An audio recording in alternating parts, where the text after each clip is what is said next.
welcome back to another episode of the Benchwarmers. I'm joined, as always, by my co-host, Bainey. Brad, it's good to be back. How's the weekend? Good, mate. Yeah, it's good. Plenty of footy, plenty of sunshine. What about you? Very much the same, mate. Plenty of footy and plenty of physical activity, which is always a good thing on the weekend. Beautiful. So let's take our major sponsor. I was down there on Friday night at the Exchange Hotel, a couple of nice cold brews with Damo himself. Great establishment, great supporter of community footy and us here at the Benchwarmers, along with all of our partners who make the show go to air. But we're going to get down there for a meal soon. We're due. Wings nights on Wednesday night, 50 cents. We're Finger due. licking good. Absolutely. We're going to have a quick break, come back with a feel-good fill-up.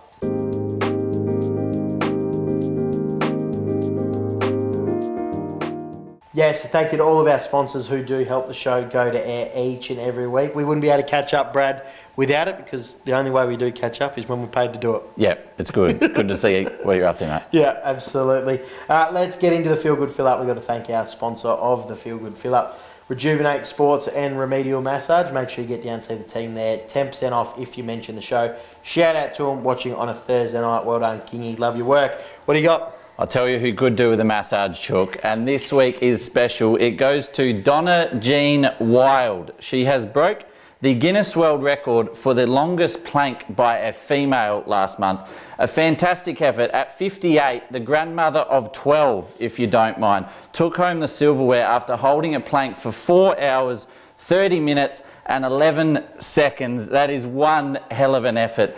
She fell in love with planking, Chook, when it became part of her daily routine after she broke her wrist 10 years ago. And ever since, she's fell in love with it, made it part of her work routine. She watches TV, reads a book while she's planking. Why not, eh? Why would you sit down when you can hold a plank? She holds it for a couple hours per day. It's a massive effort. And she's got simple advice for anyone at home looking to take up planking. Just practice it, make it part of your routine, and when you're struggling, just stay calm and breathe. That was her advice. So I think that is a massive effort. 4 hours, 30 minutes and 11 seconds. 58, grandmother of 12. That's a huge combo, Chook, and I think we should get into planking after listening to all that. I've got no interest in planking, and she must be a jockey because God knows, we couldn't plank for that long, Brad. Well, no, otherwise we'd have some silverware of our own, wouldn't we? But I think we should give it a go. How long do you reckon you could hold it for at the minute? A minute. A minute? I reckon I'd give a minute a go. I reckon we roll the camera and have a go. I'd be struggling. The shakes would come after about 15 seconds. Stay calm, breathe. Yeah. Says Donna Jean Wild. I'm sure there's a bit more to it than that when you're carrying a bit of extra weight as well. Yeah. But yes. Well done to Donna, and nothing that I'm interested in doing anytime soon. So good to hear about it though. Good a great story for those at home. I do remember when planking was big and we used to go plank around school, Brad. Yes. We got pulled into a couple of meetings for that. Yes, dangerous on the bridge. Yeah, that wasn't ideal, but it is on Facebook if you go and have a look. Yep. But the Xavier College, dirty plankers we were. But that's in our past, Brad. We're a lot wiser than we are now. Well done to Donna. Thank you to Rejuvenate Sports and Remedial Therapy. We'll see you back after the break and talk some BLG footy.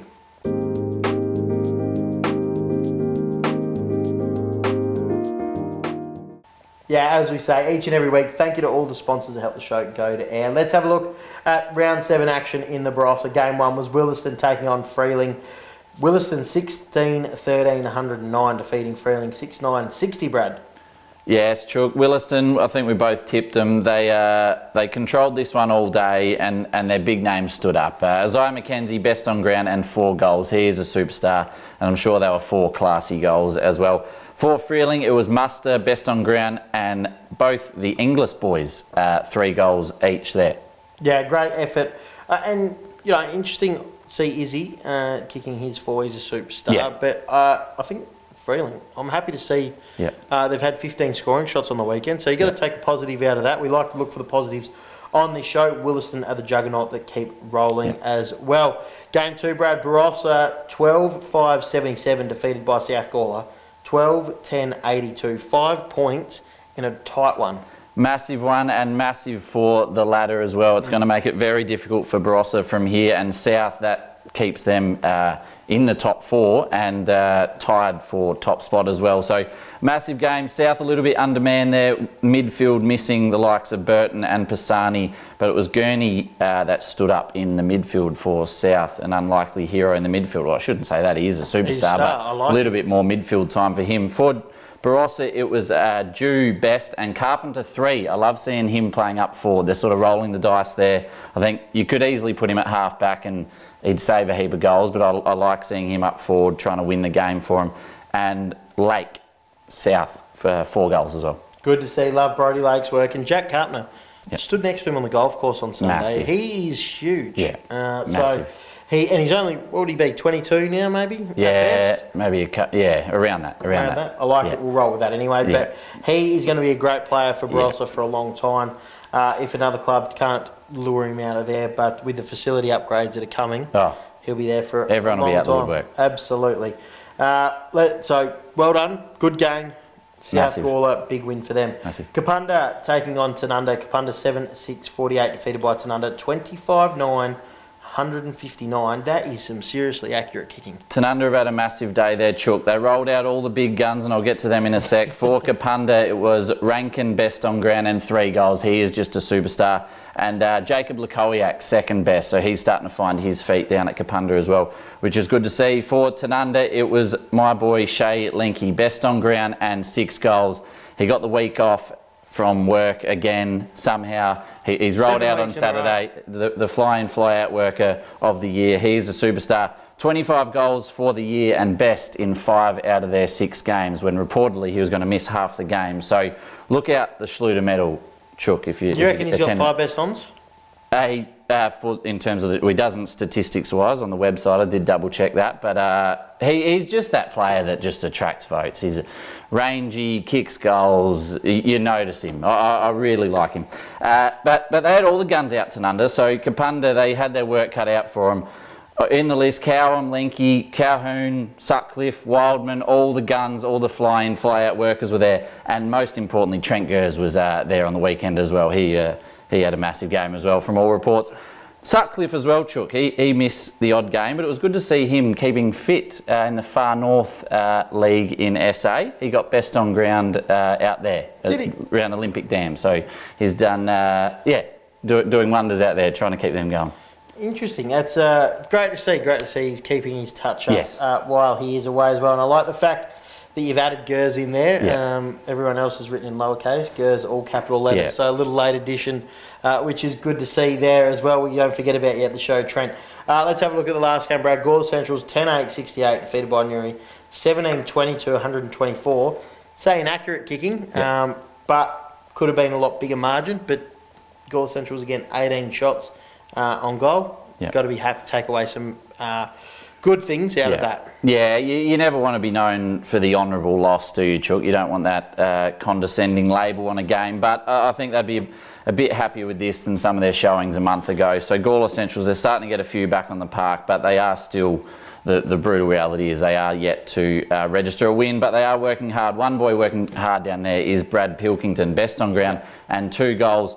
Also 2 goals, Coffee, and this wasn't a typo, I did search it. Sean Brading, 2 goals as well for Gawler Centrals, which is that's a big effort for Braids. For Newry though, James Bentley, 8 goals.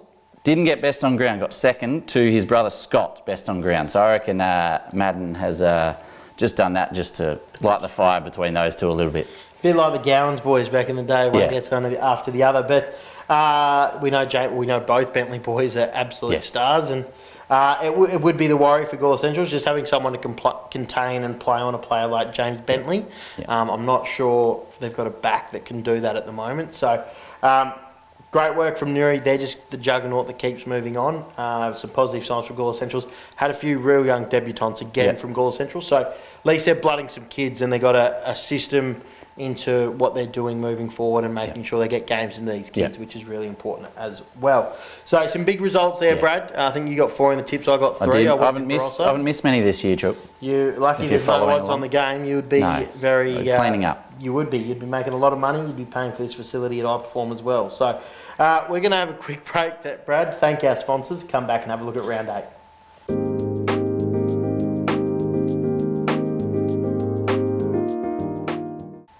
Let's have a look at round 8 in the Barossa. Brad, talk me through the ladder at the moment. It's shaping up nicely, Chook, and we still can't split the top 4. Tanunda, Williston, Newry and South all in that order, tying for top spot on 5 wins. Williston and Newry, the only 2 not to have the bye. So by the looks of things, Williston will have the bye this week. So I'll be interested to see what happens to the ladder this week. It's been one of those years, and I love following it each and every week. Looking forward to that as well. You are our stats man in the team. Let's have a look. Game 1, Barossa taking on Angaston. Massive game for both teams. Angaston, they've just dropped out. They had the bye on the weekend, so they've just dropped out of the 4. They'll want to stay in touch. Barossa, as harsh as it is, I think this is their season on the line for this game. If they lose this, they go 2-5. If they win, they go 3-4. You could say every game's important. I think this is massive for Barossa for their season. And I think they've got a lot to play for, and they've got a lot of good players. So do Angaston, but I think Barossa will get the chockies here at home. Yeah, I like it. I'm going to go with the Panthers. I'm a big fan well and truly on the Panther train this year. I think Barossa are where Angaston were last year. Yep. I've said that multiple times. But let's have a look. Game 2, Tanunda taking on Freeling. Well, I think we're both going to go with the Pies here, Brad. There's a lot to like about Tanunda at the minute. They've got the stars, they've got the kids, they've got everything. They're 5-1, they're flying, and I think they will get the chockies. But Freeling, they've made teams work for it this year, and I think they'll be doing that again on the weekend. Yeah, I like it. I'm interested to see if Shay Linky is flying or fly out this week. Might have the weekend off. See how we go. South Gawler taking on Gawler Central in the grudge match. The grudge match, Chalk, Gawler Central, we know they're struggling. South aren't hitting their straps just yet. They're 5-1, so you can't complain, but they've been a bit of a scratchy 5-1 compared to the last 3 or 4 years. I think South have got too much quality. They got a few outs, but I think they'll get the job done. But who knows? Gawler Centrals, they couldn't, could they? No, they couldn't. South Gawler, I think, in a landslide. I know they've got a few out, but I don't think it's a bad thing, these wins. These close ones for South Gawler. They've been a dominant side for a long period of time now. I think it just keeps them in check, and we know Chappie very well. Yeah. Chappie will be making sure the boys are in check as well. Hopefully get a couple back. South Gawler are going to be too good in that one. Last game of the round, Brad. Newry taking on Kapunda. Yeah, a quality side here. Newry and Kapunda, they're making teams earn it like Freeling are, but Newry, just too much quality there at 5-2. And at home, I think all the home sides will get the chockies this week. Yep, I'm going to go with the Rovers as well. Looking forward to another week in footy, Brad. Thank you for your time tonight, and thank you for everyone tuning in along with our sponsors. We look forward to seeing you all next week before we get the long weekend bye, Brad. Looking forward to it, mate. Fantastic. So we look forward to coming back next week, and then we'll see you all. If we see you at the footy, we'll see you there. Otherwise, we'll see you next week.